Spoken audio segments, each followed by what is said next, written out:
Welcome. Hey guys, so we're getting ready to have a conversation about basketball. So y'all know my channel is sports. What she said, sports, primarily football and basketball. I'm a fan of both sports. I have videos from football and basketball, women's basketball as well as men's basketball, including G League on my page. So hang tight. We're getting ready to talk about unrivaled basketball. Okay, y'all. So the other day, I told y'all I'm on Threads. I have Instagram, Threads, and YouTube. So YouTube is where I primarily post my videos, shorts, things of that nature. And I just might copy it over to Instagram. But I have so many connections on Instagram. I just use it to kind of like, keep up with people that I know. And then, of course, I have Threads. That's where the conversation takes place. I'm not on Twitter, X, or whatever it is. I'm not on Facebook, and I'm not on TikTok. So Threads, Instagram, and YouTube. That's where I live. So, all right. So today we're talking about unrivaled basketball. And for those of you that don't know, unrivaled basketball is a league for women's basketball. And you're like, but I thought there was a WNBA. Right. There's also unlimited basketball and unrivaled basketball. So there's several leagues for women. Unrivaled is the newest, and it is actually founded by two WNBA players, Nafisa Collier and Brianna Stewart, who they call Stewie. So those two ladies got together, got some investors, got some TV deals, got their players, the roster built. They offered equity to the players, and their inaugural preseason is in effect right now. So they tip off for their first ever season on TNT. All of their games are going to stream on Max. So get the app. I'm probably going to get that app. And January 17th. That's the date. So they're going to be a doubleheader on TNT.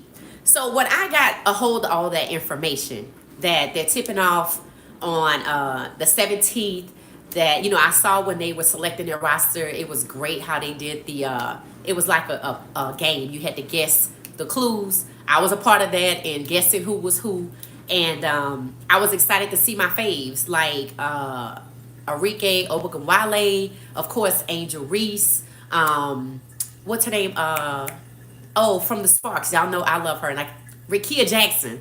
Rikia Jackson is quickly becoming a fan favorite. There's also like Dejanay Carrington, Aaliyah Edwards from Washington, Julie Van Sloop from Washington. So it's a 3-on-3 basketball club. And I think they're going to do 1-on-1 as well. But I know it's primarily 3-on-3.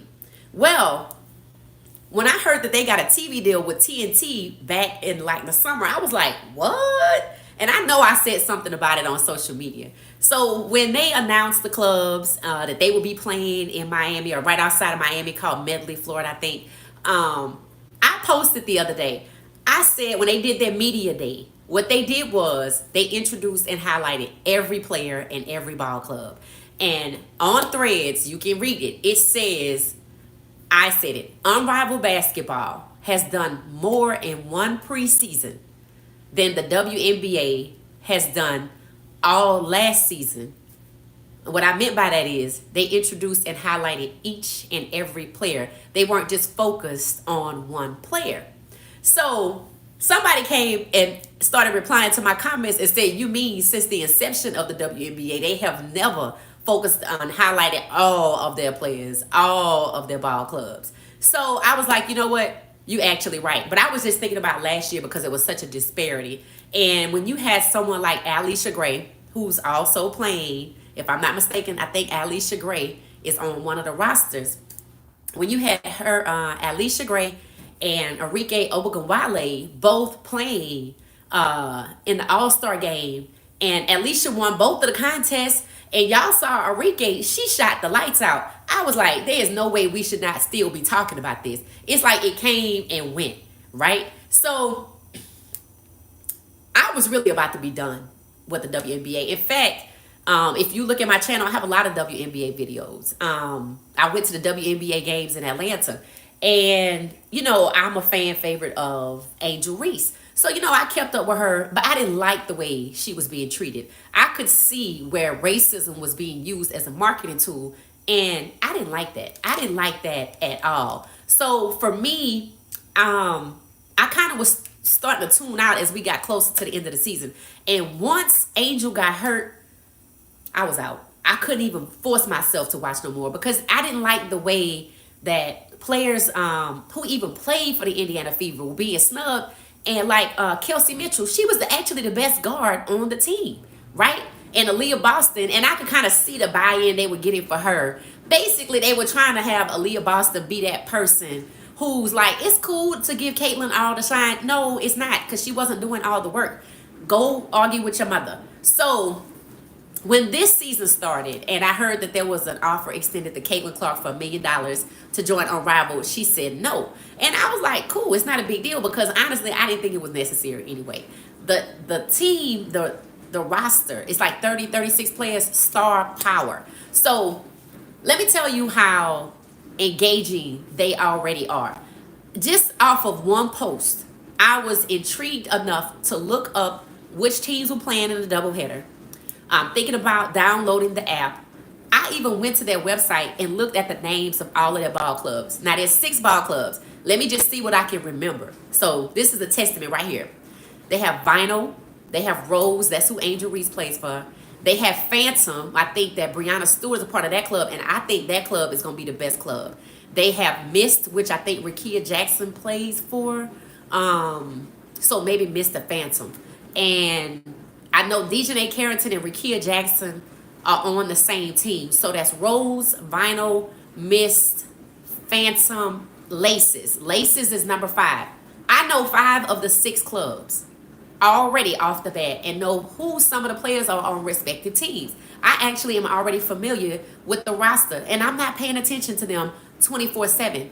That goes to show you that all the WNBA had to do was market. And using racism as a marketing tool was a no-no. Because basically what it was saying is that you didn't appreciate your black fans. See how that works? So Coco Gauff is a tennis player. And I saw recently that she became an investor of Unrivaled. But before she came on board as an investor, they started signing future stars like Flage from LSU. And then I think they got Juju from USC, and the young lady that plays for what's her name? She plays for UConn. I don't know her name. Y'all know who it is. I think she's coming into the league in the WNBA this year. So one of the stipulations why it seems like this league was allowed to move forward was that the players that are playing for Unrivaled, like January through March, April, also will be playing in the WNBA. So I guess the WNBA was worried about their league collapsing if a really new league came along that was started by WNBA players. So we'll see down the road how that works. So now that I get my feel of women's basketball starting on January 17th and running for like 3 months, I probably might tap out after that. It just depends. Now, my favorites, Asia Wilson, I don't think Asia's in the, I don't think she's playing Unrivaled. And she might be close to retirement. But let's talk about some of the names that are going to play for Unrivaled. So yeah, I came on here basically to say Unrivaled has done more in one preseason. They showed you how to get it done. They have a well-known streaming service for all of their games. They have TNT to broadcast. They have a contract with TNT. And they haven't played one game. So shout out to who's in the chat. Good evening, AJ. Or A. Hola. It says, what is the something? I can't see that. The WNBA is all about, the WNBA will be what? This postseason. It looks like it's something to do with $40 million this past season. Oh, the WNBA still lost $40 million this past season? What? How? It said the women WNBA needs men to support them. Story old as time. I mean, why can't men watch women's basketball? Is that what you're saying? Men don't like women's basketball? I don't think that's true. I think competitors will watch anybody play basketball. And I don't even play basketball. I have been to what is it, like an amateur league here in Atlanta. I've been to their games. Hell, their games are free. I've posted videos where I go to G League, NBA games. Y'all probably gonna see me in Memphis. If Memphis comes to play the Hawks or the Pelicans come to play the Hawks, you're gonna see me probably not back in New Orleans, but you're probably gonna see me in Memphis at a game. Don't be surprised. And that's what basketball fans do. We support basketball. It doesn't matter if you're playing or not. So I have to disagree with that take. I do think there are men that actually like women's basketball. See, the problem with that has happened for so long, there's always been a good product. When and I think she's a part of like their media team. There's always been a good product in the WNBA.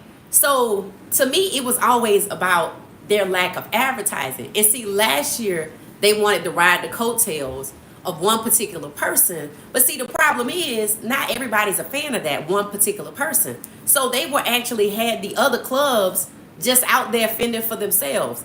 In Atlanta, there was no advertising for the Dream other than a van on Ted Turner, which is a busy street that flows into the freeway. For 2 seconds is when you get to see it. No advertising in the city until the Indiana Fever came to Atlanta. Not even when the Chicago Sky, who has sold out games, sold out their season at home, still didn't come to Atlanta and advertise that game in State Farm. It's like they were choosing to be biased and choosing to pick who they wanted their fans to be, regardless of who's been down and supporting the WNBA since the beginning. Unrivaled has come along, started by 2 WNBA players who obviously filled in the gaps and elevated it. The players all that are starting this inaugural season, they get equity into the club. And the salary, minimum salary, is I think 6 figures.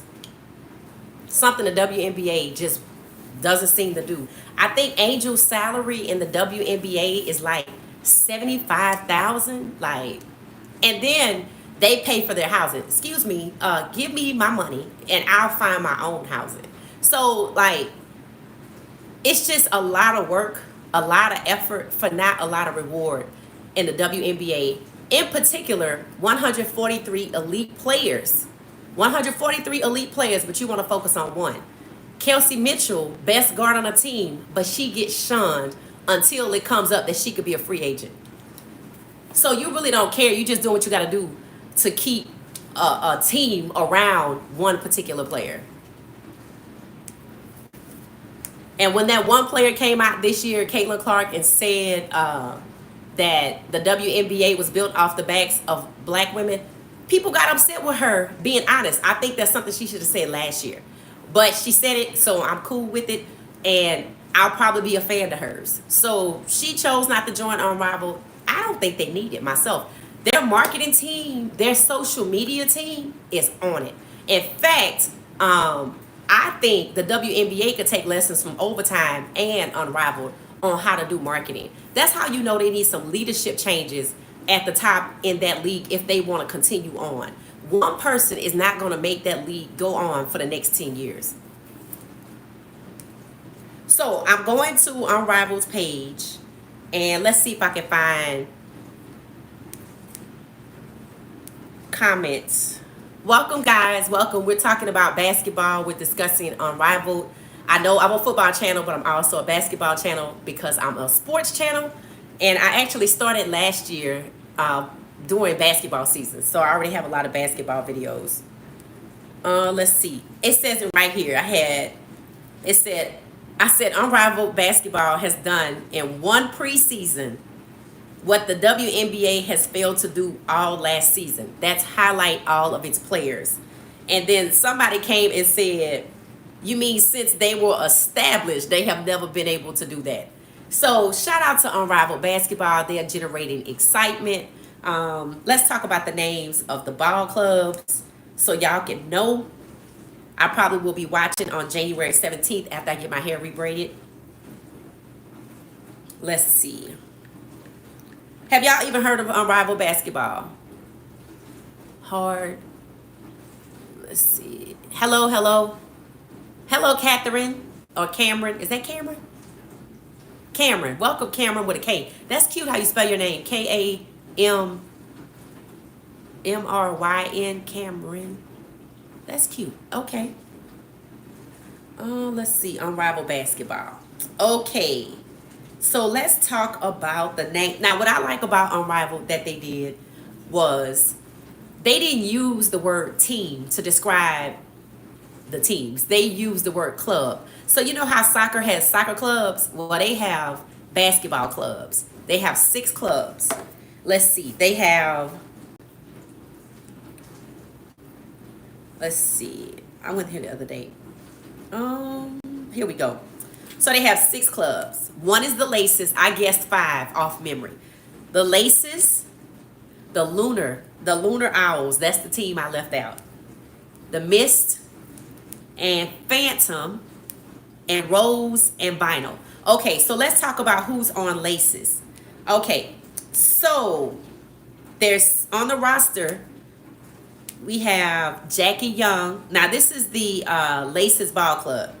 Jackie Young, Tip Hayes. She's the fashionista of, Tip Hayes is the fashionista of the WNBA. And we have Kayla McBride, Alyssa Thomas. Y'all know who Alyssa Thomas is. And Kate Martin. Okay, so Kate Martin, I think she played in Vegas at one point. I think she might still be there. And who else? Big Mama. That's somebody they call Big Mama. Her name is... Who is it? I don't know. Can't see her name. Let's see. Her name is... Oh, Stephanie Dawson. That's who they call Big Mama. So, that's Unrivaled Basketball Club. That is the Laces. And then we have... Let's see who else we have. Lunar Owls. So let's see if I can quickly get through.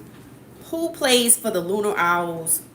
Lunar Owls Unrivaled Basketball Club. Nafessa Collier, one of the co-owners. Courtney Williams. Skylar Diggins. Alicia Gray. She plays for the Atlanta Dream. And who is this?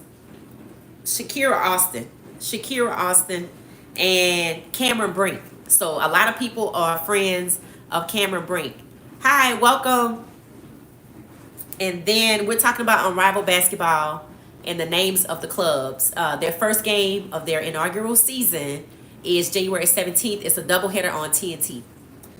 And let's see who else we have. So that's the Lunar Owls. All right, let's see who else we have.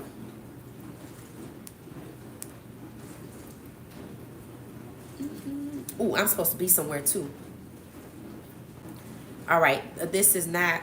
Oh, okay, and then let's do the Mist. Okay, so for Mist, let's see who plays for Mist. Brianna Stewart, Dejonae Carrington, Julie Van Sloot, the Gold Mamba, who is Jewel Lloyd, and Aaliyah Edwards, and Rikia Jackson. This is the team that I said it was a phantom. This team has Dejonae Carrington, Rikia Jackson, Brianna Stewart, and Julie Van Sloot. Julie Van Sloot is good. She got overshadowed last year in the WNBA because the WNBA only wanted to hire like one guard. She's actually good. She's good. So the Mist is probably the team I'm probably going to watch. And then let's see who else we have. Then I got to get myself out of here. The Phantom. Okay, so the Phantom Basketball Club has the Unicorn Sabali. Okay, Satu Sabali. Marina Mabry. Brittany Griner. Natasha Cloud. Oh, Katie Lou Samuelson. And Sabrina Ionescu. Okay, they got some shooters. They got Sabrina's the shooter. Katie Lou played for Indiana. Natasha Cloud, I feel like she played for. Natasha Cloud is a baller. She played for Minnesota. She's a baller. She's a baller. And of course, they have Brittany Griner, Marina, and then the unicorn Satu Sabali. Everybody likes Satu Sabali. So that's the Phantom team. I think they could be competition for the Miss. So let's go to Rose. Now, this is the last ball club.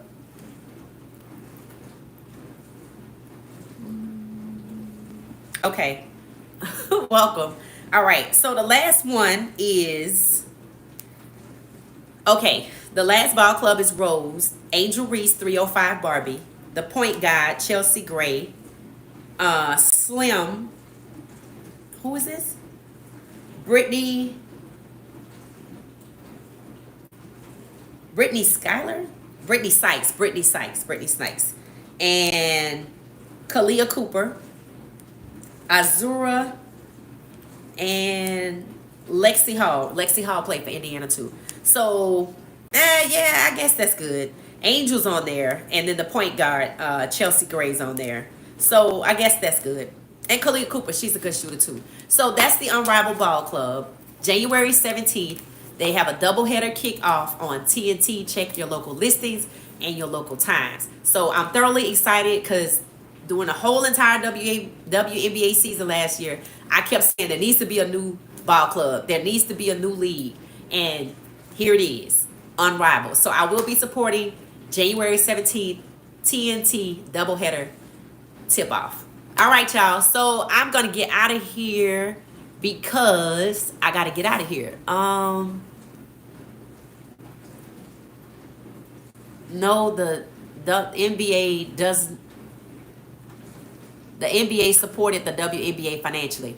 Oh, okay. Well, what we're gonna do? We're gonna see how it goes with Unrivaled, and if Unrivaled can turn a profit in its first year or near profit, and you're supposed to grow 20% year over year. If they can do that, then it says what I said when I started this. It was never about the talent. It was about the organization itself. All right, so I'm gonna get out of here. I will talk to y'all soon. Don't forget to like, comment, and subscribe. Let me know if you're gonna watch Unrivaled basketball, women's basketball this season. Talk soon. Talk soon. Peace.